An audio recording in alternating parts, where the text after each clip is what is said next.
Hello, so this is a video about why do I still buy and make CDs? Good question, eh? Well, often I can be sat here doing some videos for various content for my YouTube channel, a lot of the music theory videos I do. And you'll be amazed how many people say you've got a lot of books. Well, actually, these are not books. These are a collection of CDs that I have acquired since I was a kid, since I was in my 10 or 11, and maybe even as a teenager, and then later on kind of a little bit too obsessively consuming music, which I adore. So here I'm going to talk a little bit about why I still buy and make CDs, because I make many CDs. All my concerts I tend to release as CDs, my most recent one.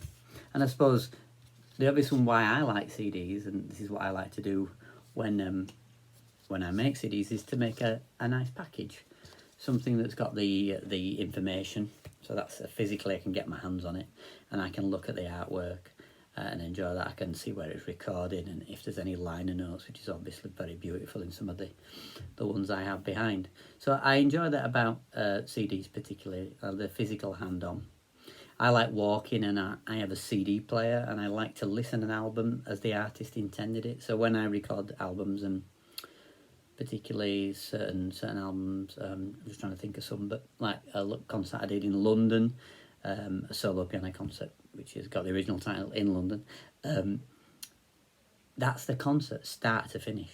And so that's how I like to listen to my music. So if an artist has spent all that time, because I spend such a lot of time in studios working on these albums, and the intent of the artist is to have it listened to as an experience, to feel the narrative of the music from the start to the end. Now, of course, I'm a massive vinyl fan as well. There are some differences, of course. You can't really take vinyl out and wander about with it. CDs don't have any surface noise, which is a nice differentiation between that and vinyl. But vinyl, I love the artwork, absolutely. It's beautiful, and the sound quality is superior, of course. So I'm more of a fan of CDs than, say, the streaming sites, although I know there's certain streaming sites now that say they are going to do it at 24-bit, and so there's a number of those exist. Another thing I dislike about kind of streaming sites, there's a number of things, particularly as a musician.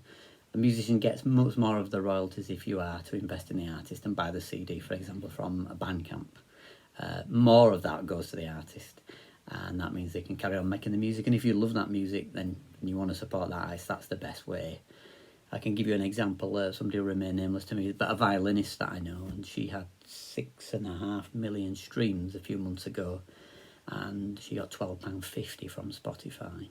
So I mean, obviously it depends what kind of deal you do with your label before you enter into these kind of agreements. But there's an album I was on with a bass player. We had it last year, a year before. I remember looking at the royalty statement. We had like 3,000 plays, and we got less than a penny for those. So you can see that streaming sites don't really offer musicians that much of an outlet to kind of financially survive. I mean, it was Oscar Wilde who said all art is quite useless. Meaning possibly that it is outside any monetary value, which is true. But if we are to exist in this zeitgeist, we do need your support. So yes, that's another reason that I buy CDs, because I can directly support the artist, get signed copies and various other things. And Bandcamp, if you're not familiar, is absolutely brilliant for that. What else is there? Yeah, the gapless playback. Very important for me. Some of these sites don't support that. The streaming sites don't support this kind of... So if you've got a symphony, you may go from one track to the next without a gap. And that's very important if you're listening to certain symphonies. Particularly, some of my first symphony, one of the moments is gapless, and you wouldn't want that. It's not on CD, but if it was, you wouldn't want a gap, because it's seamless to link it. So you can make sure that that's encoded into the CD when you do that.